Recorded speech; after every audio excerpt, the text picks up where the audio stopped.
Habari ya Tegeta Jasusi Trade Company, karibuni sana. Leo hii ningependa kuwaletea steel bar bending machine.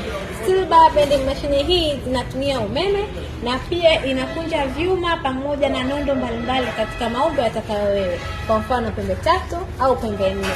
Pia hizi steel bar bending machine zipo za aina mbalimbali. Kwa mfano ipo ya kuanzia GW24 mpaka GW60. Kwa mfano hii hapa ni GW50 and hii hapa ni GW45 kama unavyoiona.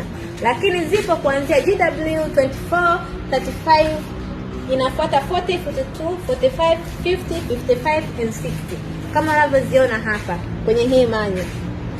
Kwa hiyo karibu ujipatie steel bar bending machine zikiwa na size tofauti na zinakunja maumbo mbalimbali na kufanya kazi yako kwa ufanisi.